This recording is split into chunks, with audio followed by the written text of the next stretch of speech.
J. Gonzalez reports now on how students are learning about the publishing business. The kids at PS 183 on Manhattan's Upper East Side are heavy into reading. But like these sixth graders, the books they're reading might well have been written and published by them or their classmates.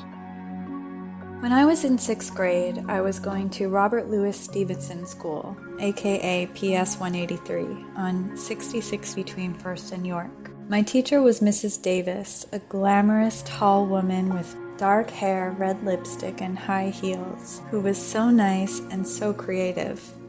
She gave us an assignment to make our own storybooks for children.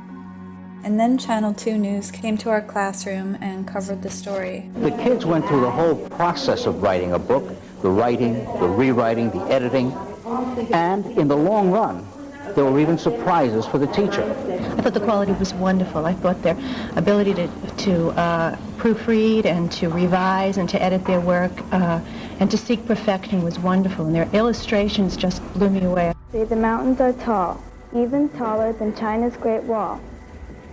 We were to put it together from scratch. My book was about a boy who wanted to be anywhere but where he was. He wanted to escape into his imagination. It starts off where he looks out the window. It's nighttime, and it's time to go to sleep. He looks out the window at the stars and wishes that he was out there instead. And then he finds himself on a magic carpet, flying through the sky. And at that time, in the 80s, the world seemed so harsh that the better alternative seemed to be to escape into another world, like the character in my children's book. Here at home, the dramatic hearings concerning a child with AIDS attending school in Queens continue. Ryan White was 13 years old when I met him. Parents feared he would give their children AIDS. Death is all around. A child or an adult dies every 20 minutes. The relief agencies do what they can. 1 in 3 is severely malnourished. There was this real fear and sadness that was like a dark cloud all around us. It seemed there was no hope, no matter what people were doing, any protests were on the streets, any money that was raised. Then my mother got hit by a car and almost died on June 16th, 1989. We had gotten a phone call from a neighbor that saw a woman get hit by a car outside their window, and she looked like my mother. It was rainy and dark out, so it wasn't clear. My father and I ran down the streets, a couple of blocks away, to the emergency room at New York Hospital.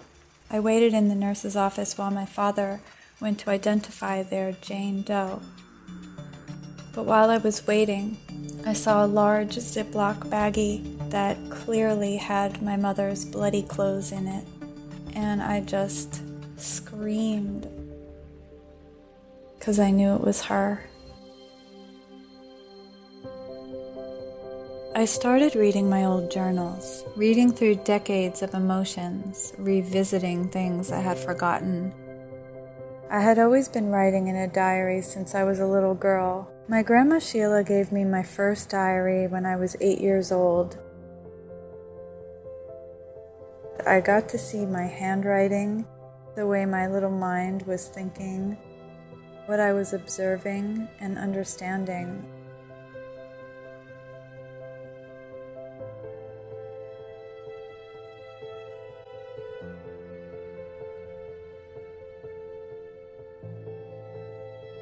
When I went back to school at Hunter to take film and media courses, I took script analysis and creative writing classes and started to really explore and become more confident. I had professors that were very encouraging of my style. It was the first time that I took my poetry and little vignettes and pieced them together to create a story. There was nothing depressing about it, even recounting heartbreaking events, because it was turning it into something new.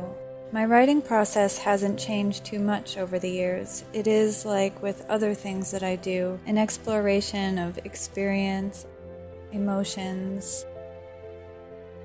When I was writing, it felt very much like writing out a dream.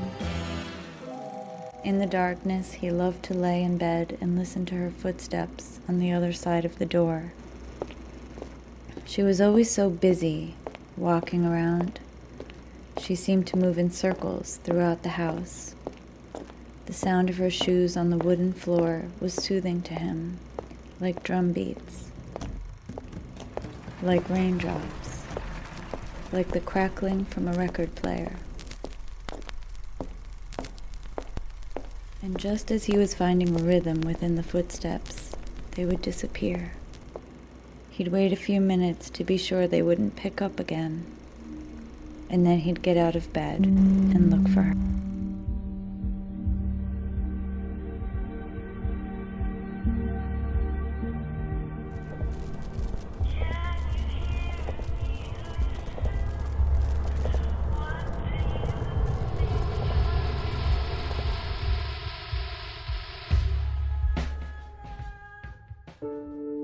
This concept is a similar process for me when I'm putting together a documentary script. It's very much about tapping into the vulnerable places within myself so that I can connect with others on that level as well. This is another connection between my own creative writing for fiction and my non-fiction writing for documentary or biography films.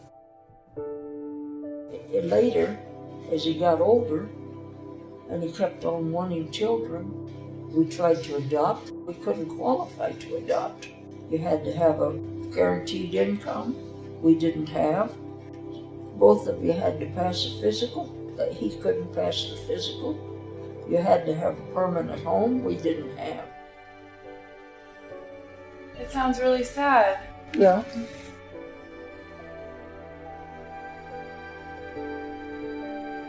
In the case of Jen's father, in the brainwashing of my dad, it was very much about Jen herself. That was a big part of putting together the script with her and Mel, to develop this intimate, shadowy, almost subconscious or reflective feel to her moments in the film. It wasn't only about the history of the media, but also to punctuate the film with her personal relationship with her father.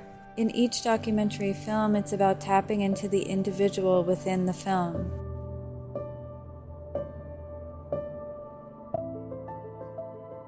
With The Real Anthony Fauci, it was so much about Bobby Kennedy and his experience with the whole industry and the captured agencies of our country, including his family background and his environmental advocacy work. And then each other character in the film, from the book, whether they had ever met Bobby in person or not, had their lives and careers interwoven with his.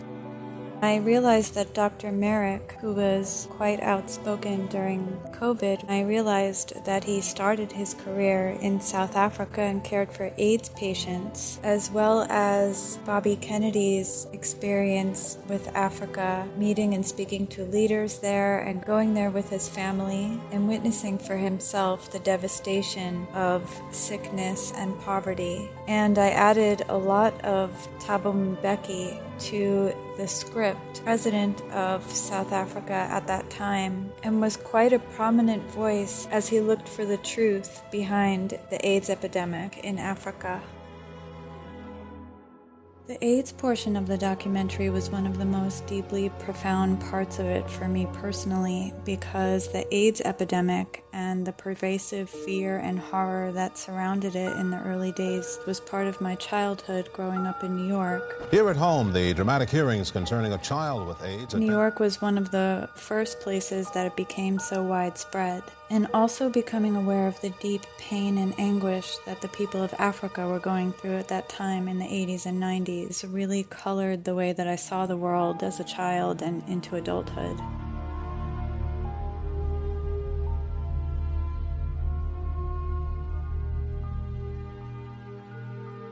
I was reading a book written by a trauma victim who had endured decades of abuse and was unable to escape because severe mind manipulation had taken place. She was eventually rescued by a man who wore many hats in the CIA, which included researching mind sciences. And so he knew well the tactics and techniques of mind manipulation over individuals and the masses. And he also knew the tactics and techniques on how to undo it, how to heal from it. He taught her how to heal herself He gave her the tools and encouraged her to empower herself. He let her own brain access the answers. One of the techniques that he taught her was the power of writing, the act of putting pen to paper, to write out almost stream of consciousness with no filter and exercising and accessing that part of the brain. Perhaps the greatest challenge in writing is to tap into that part of us that is beneath all of the layers of fear and armor that we have been taught to shield ourselves with in order to navigate the world.